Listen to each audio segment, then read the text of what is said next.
Time now for another check of the weather. At least that rain should have cleaned up some of the skies out there, Brad. Yeah, helped out a little bit. I tell you what, I was watching the camera at Kannapolis, the Cannonballer Stadium up there, Atrium Ballpark.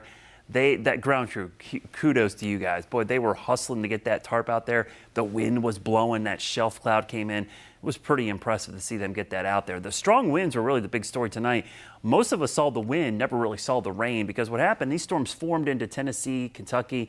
They moved into the mountains, and as they got down here, we lost the heating of the day, and also the morning clouds kind of kept things a little bit cooler down south. So combination of factors really kind of squashed them out. You can still see that medium risk for some gusty winds to the south. Tomorrow, still have some lingering boundaries in the area. So areas south of Charlotte might be more active tomorrow. So the folks that missed out on the rain today, tomorrow might be your chance, because we're going to have more sunshine, at least to kick off the day.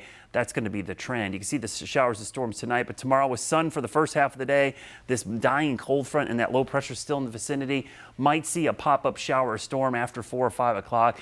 And then as we head into early next week, the storm chances really start to go down, as we're going to see some drier air move in the form of lower dew points and more sunshine. Now, hour by hour tomorrow, you see all this sunshine when you wake up, 7 o'clock. Remember, we had clouds for the first half of today, really kept the temperature down. But as we get late in the day, that sun should allow for thunderstorms to form south of Charlotte into the evening hours, maybe getting those areas that saw no rain today.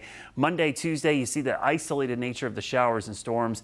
That means temperatures are going to be cooler with the drier air filtering in. And you'll feel the drier air. It's just not the lack of rain. You see the humidity tomorrow, but Monday, Tuesday, Wednesday, might not be too bad. Dew points in the 50s should feel really nice out there, even though temperatures are going to be in the low 90s. In the tropics, still keeping an eye on a pretty strong tropical wave. 70% chance of development, but you see it's mainly going to stay offshore if it develops at all. No impacts on the United States. We got to start really watching the tropics, especially going into next week, because that's the beginning of August.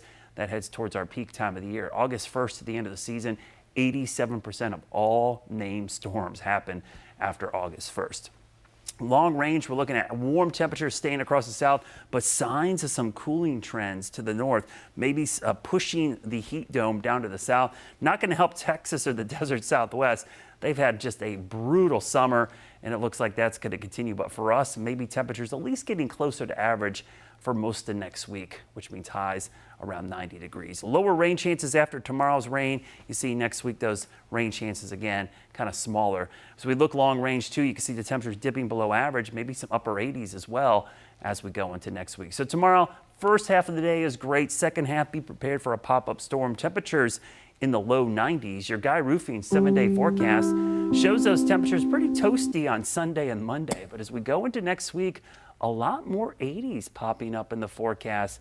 Actually starting to feel pretty good around here as we see a little bit of a cool down. Like that. Thanks, Brad.